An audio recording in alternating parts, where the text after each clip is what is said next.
Assalamualaikum warahmatullahi wabarakatuh. Kami dari kelompok 3 akan mempresentasikan materi ke-10 yaitu Risk and Return. Perkenalkan nama anggota kelompok kami. Yang pertama ada Lisa Diana Aprilia dengan NIM 2261081, kedua Aprilia Ika Putri dengan NIM 2261100, 3 Septi Hayatul Adinda dengan NIM 2261102, 4 Asika Aura Jasmine dengan NIM 2261110, 5 Dia Ayu Wulandari dengan NIM 2261121, 6 Nurvita Vicky Aprilia dengan NIM 2261127, 7 Anissa Camalia dengan NIM 2261128, dan 8 Leni Febrilia dengan NIM 2261129. Selanjutnya, saya Lisa Diana Aprilia Agustin dengan NIM 2261081 akan menjelaskan tentang definisi risiko dan pengembalian. Risiko (risk) adalah peluang terjadinya penyimpangan dari suatu rata-rata tingkat pengembalian return yang diharapkan investor. Risiko kebanyakan orang akan menerima definisi pengembalian tanpa banyak kesulitan. Akan tetapi, tidak semua orang akan setuju dengan definisi risiko dan bagaimana mengukurnya. Pengembalian return adalah perubahan dari harga pasar ditambah dengan pembayaran kas yang diterima karena kepemilikan dibagi dengan harga awal pengembalian return dari kepemilikan suatu investasi dalam periode tertentu. Saya Aprilia Ika Putri dengan NIM 2261100 akan menjelaskan tentang definisi probabilitas untuk mengukur resiko.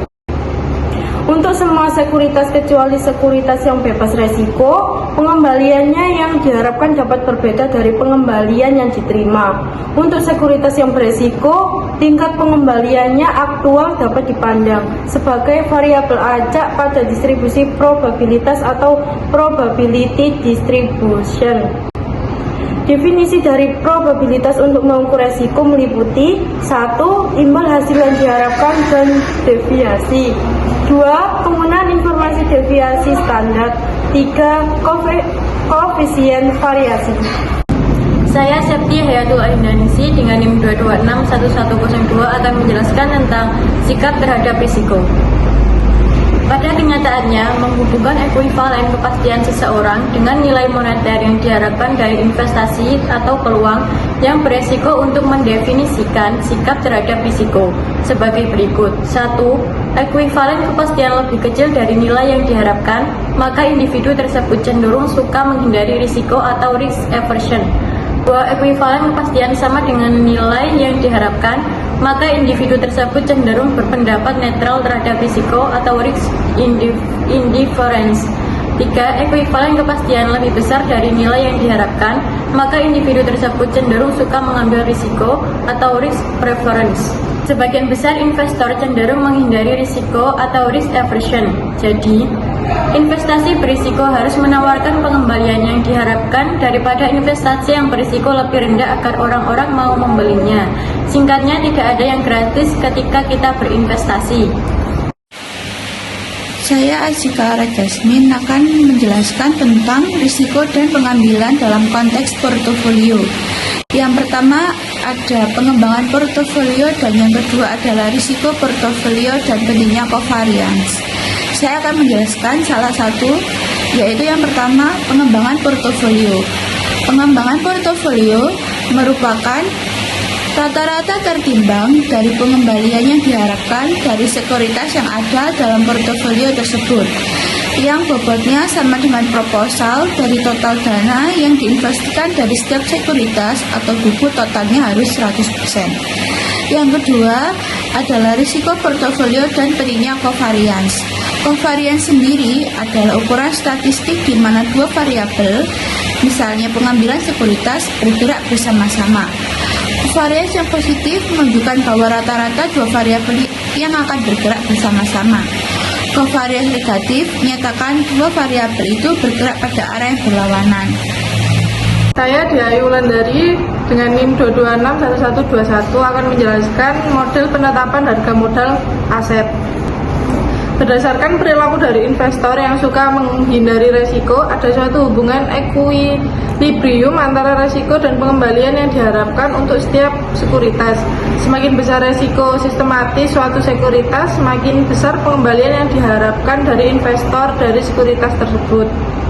Model penetapan harga modal aset meliputi 1 garis karakteristik, 2 beta indeks resiko sistematis, 3 peninjauan kembali resiko tidak sistematis atau dapat didiversifikasi, 4 tingkat pengembalian yang diminta dari garis pasar sekuritas, 5 pengembalian dan harga saham, 6 tantangan terhadap CAPM, 7 3 bentuk efisien pasar. Saya Nurfita Aprilia, NIM 2261127 akan menjelaskan tentang analisis studi kasus. Kesimpulan studi kasus, poin pertama, tahun 2007 yang memiliki tingkat pengembalian tertinggi adalah ASII, sedangkan yang memiliki nilai beta terendah adalah ANTM. Setelah diketahui nilai tingkat pengembalian dan beta dilanjutkan dengan menghitung excess return to beta. Nilai ERB di ranking dari yang memiliki nilai ERB terbesar hingga yang terkecil untuk mengetahui saham yang masuk dalam portofolio optimal. Untuk tahun 2007, ranking menurut ERB adalah 1 ANTAM, 2 PGAS, 3 MEDJ, 4 ASII, 5 UNTR, 6 BDMN, 7 MBRI, 8 TLKM. Tahun 2009 yang memiliki tingkat pengembalian tertinggi adalah UNTR, sedangkan yang memiliki nilai beta terendah adalah BDMN. Ranking menurut ERB adalah 1 BDMN, 2 UNTR, 3 TLKM, 4 ANTM, 5 BMRI, 6 ASII, 7 PGAS, 8 MEDJ. Poin kedua, pada penelitian ini, saham-saham yang dianalisis yaitu 8 saham, dan saham yang membentuk kandidat portofolio optimal untuk tahun 2007 hanya terdapat 6 saham yang membentuk portofolio optimal. Saham tersebut adalah PGAS, ASII, MEDJ, UNTR, BDMN, dan ANTM. Saya Anissa Camalia dengan NIM 2261128 akan menjelaskan kesimpulan studi kasus poin 3. Dalam penelitian ini dapat dilihat antara portofolio optimal dengan resiko dan tingkat pengembalian memiliki hubungan tidak linier, atau bahwa di dalam portofolio optimal yang tinggi belum tentu diikuti oleh return yang tinggi dan risiko yang kecil. Hal ini disebabkan ada banyak faktor di dalam risiko tidak sistematis dan begitu pula dengan besaran tingkat pengembalian yang tidak dapat dikendalikan seluruhnya oleh investor. Saran studi kasus A. Secara praktis, bagi investor dan calon investor, penelitian ini dapat diharapkan dapat dijadikan referensi dan tambahan informasi bagi para investor maupun calon investor yang akan melakukan investasi saham. Sangat penting bagi investor untuk menginvestasikan kelebihan dana yang dimiliki pada saham-saham yang efisien agar risiko yang akan dihadapi dapat diminimalisir dengan baik sehingga tujuan investor untuk mendapatkan return yang diharapkan dapat tercapai.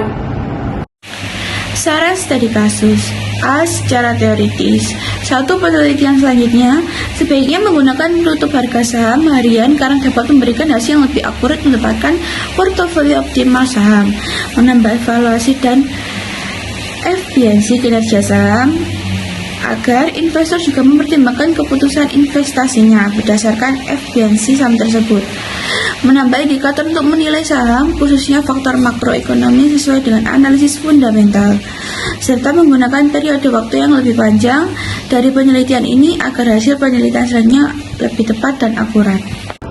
Saya Leni Febria dengan NIM 2261129 akan menjelaskan saran studi kasus poin yang kedua, yaitu akademisi.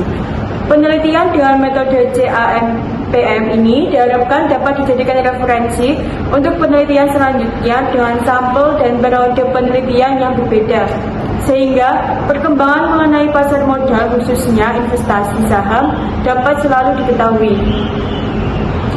Demikian presentasi dari kelompok kami mohon maaf apabila ada kesalahan kata. Wassalamualaikum warahmatullahi wabarakatuh.